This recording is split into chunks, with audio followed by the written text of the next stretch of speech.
इस कायनात में ऐसा कुछ भी नहीं है जो कम से कम दो केमिकल से मिलकर बना हो। आप अपने हाथ में इस मोबाइल को देख लें, या एक पेंसिल को, या अपने हाथ को ही देख लें।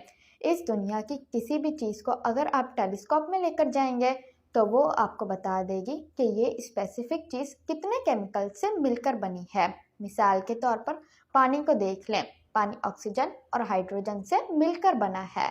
आप सिर्फ ऑक्सीजन को ही देख लें तो आपको पता चल जाएगा कि ऑक्सीजन के न्यूक्लियस में 8 प्रोटॉन्स होते हैं।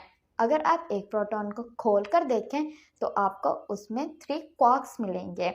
आप कुछ भी उठाकर देख लें, कोई भी लिक्विड या ठोस चीज़, एक टेबल को देख लें, एक डोर को, एक दीवार को, एक कार को, किसी भी चीज़ को आप साइंस की नज़र से देखें तो आपको पता चलेगा वो चीज़ बहुत सारे केमिकल से मिलकर बनी है।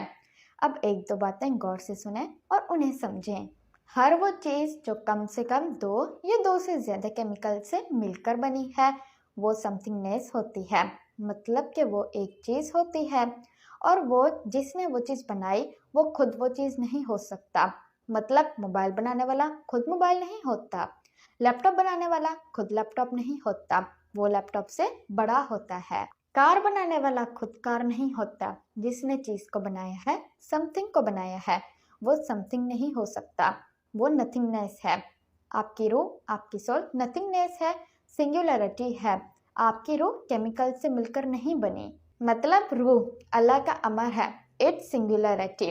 आप ये फिजिकल यूनिवर्स नहीं हो, आप इससे बड़े हो। आप एक रूहानी वजूद हो जो बना रहा है एक तजर्बा, जिसको आप अभी इसी वक्त के लिए कहोगे एक इंसानी तजर्बा। This is Noor Fatima. Thank you so much.